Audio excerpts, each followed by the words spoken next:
یہ اگر آپ ہندوستان کا آئین دیکھیں گے، کانسٹیٹیوشن آف انڈیا، جو بڑے بڑے قداور لیڈروں نے بنایا تھا، be are Ambedkar, Pandit Jawahar Lal Nehru, Maulana Abul Kalam Azad, even جس کو یہ مانتے ہیں سردار ولبھ بھائی پٹیل، انہوں نے ایک آئین بنایا کہ یہ دیش کیسے چلائیں گے۔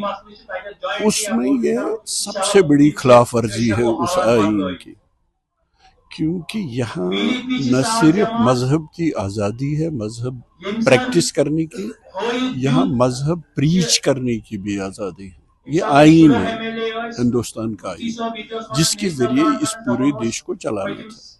اب یہ لوگ اس آئین کی قسم اور حلف اٹھا کے پرائم منسٹر بنتے ہیں، ہوم منسٹر بنتے ہیں، پارلیمنٹ میں جاتے ہیں، مگر اسی آئین کی توہین کرتے ہیں۔ میں اس کو اسی آئین کی توہین سمجھتا ہوں جو اس دیش کے قداور لیڈروں نے اس دیش کو چلانے کے لیے بنایا تھا۔ ایران میں جس کسی بھی حالت بن رہی ہے، امریکہ ایک طرف سے اپنی بات کر رہا ہے، اس طرف سے ایران اور بلکہ بھی اپنی طرف سے بھی انسٹیٹی میں رہی۔ دیکھیں، امریکہ ٹپکل ایگزامپل ہے جس کی لاٹھی اس کی بھینس۔ جس سویلائزڈ ورلڈ کی وہ بات کر رہے ہیں، یہ اس کے بالکل برعکس ہے۔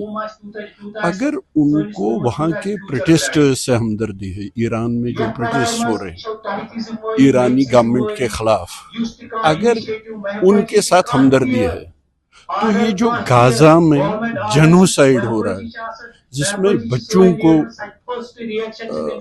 کی دھجیاں اڑائی جاتی ہے، بام پھینک کے ان کو بیبی فوڈ وہاں اندر آنے کی اجازت نہیں ہے، سمجھ میں نہیں آتا ہے کہ اس کو ہیومن رائٹس وائلیشن کیوں نہیں مانتی، اس جنوسائیڈ کو جس کو UN نے جنوسائیڈ مانا، اور ایران کے پروٹیسٹرز کی ہی کیوں ہمدردی ہے۔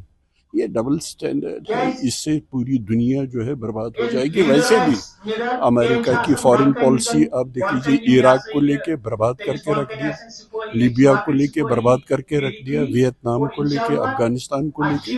اب چونکہ یہ یونیپولر ورلڈ میں اپنے آپ کو سب سے بڑا طاقتور سمجھتا ہے، یہ پورے دنیا کی بربادی خدا نہ کرے نظر آ رہی ہے۔